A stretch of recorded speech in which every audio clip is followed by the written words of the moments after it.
देखिए, ये बहुत ही आज का जो जजमेंट है जस्टिस नागरत्ना और जस्टिस भुइयां का सुप्रीम कोर्ट से रिमिशन मैटर पे जो बिल्किस बानो वाले केस में लोगों को रिहा कर दिया गया था स्टेट ऑफ गुजरात द्वारा, तो उसमें जो जजमेंट है वो कहता है कि रूल ऑफ लॉ सबसे ज्यादा सुप्रीम रहेगा इस देश में, और रूल ऑफ लॉ को एक बार फिर अपहोल्ड किया गया है।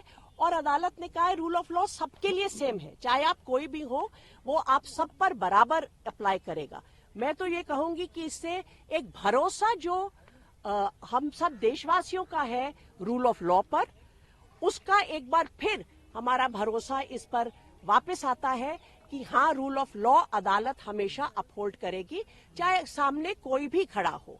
और उन्होंने कहा है कि जो गुजरात स्टेट ने जिस तरह इस केस में रिमिशन ऑर्डर्स पास किए हैं, उनको कोई पावर नहीं थी।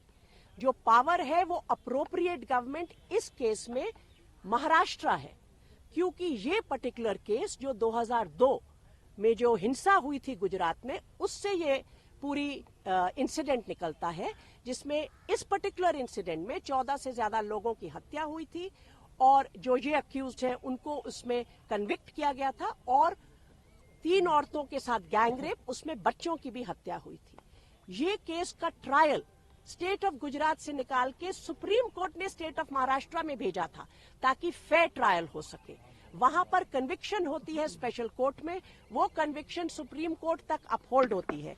उसके बाद ये रिमिशन जो स्टेट ऑफ गुजरात देता है, ना तो कोड ऑफ क्रिमिनल प्रोसीजर में उनको इसकी का अधिकार है, ना सुप्रीम कोर्ट की जो कॉन्स्टिट्यूशन बेंच की जजमेंट्स है वो इसका अधिकार देती हैं। तो एक तरह से ये पूरा का पूरा जो सिलसिला चला, ये without the authority of law था, उसमें कोई भी तथ्य नहीं थे और कानून के खिलाफ था। अगर कोई ऑर्डर कानून के खिलाफ होता है और उसमें कोई भी स्टेट एक्ट करता है, उसको सेट असाइड कर दिया जाता है, क्योंकि वो कानून की नजर में फैसला है ही नहीं।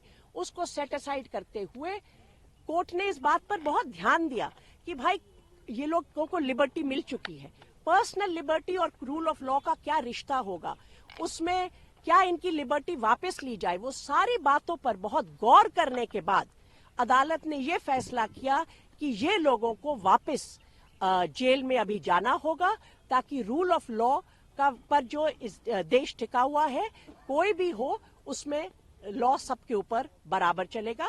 और उन्होंने ये भी आश्चर्य प्रकट किया कि गुजरात स्टेट ने इस तरह क्यों इस मामले में एक्ट किया। फ्रॉड की बात भी कही कोर्ट बिल्कुल, उन्होंने कहा fraud has been committed on the court. जो इनमें से कॉन्विक्ट था, उसने जो पिटीशन डाली उसमें बहुत से तथ्य जो जरूरी थे उसको सप्रेस किया गया। कॉन्विक्ट ने तो सप्रेस किया, मगर स्टेट ऑफ गुजरात ने भी उन बातों को अदालत के सामने दोबारा उजागर नहीं किया रिव्यू पिटीशन के जरिए। महिलाओं के सम्मान को लेकर के भी सुप्रीम कोर्ट ने जी, उन्होंने कहा कि देखिए, इसमें जो महिलाओं का सम्मान है, महिलाओं की जो डिग्निटी है, अभी वो पूरी बातें तो पढ़ेंगे जब जजमेंट अवेलेबल होगा, उसको कैसे अपहोल्ड किया जाएगा, वो रूल ऑफ लॉ के थ्रू अपहोल्ड होता है। और इसलिए रूल ऑफ लॉ पूरे देश में सबसे ज्यादा सुप्रीम होगा। और अगर वहां पर कोई उसको सर्कमवेंट करता है और अगर कोई स्टेट गवर्नमेंट उसके बीच में आकर किसी तरह पावर का यूसर्प करती है, आर्बिट्ररी एक्सरसाइज करती है, तो अदालत उसको नहीं टिकने देगा।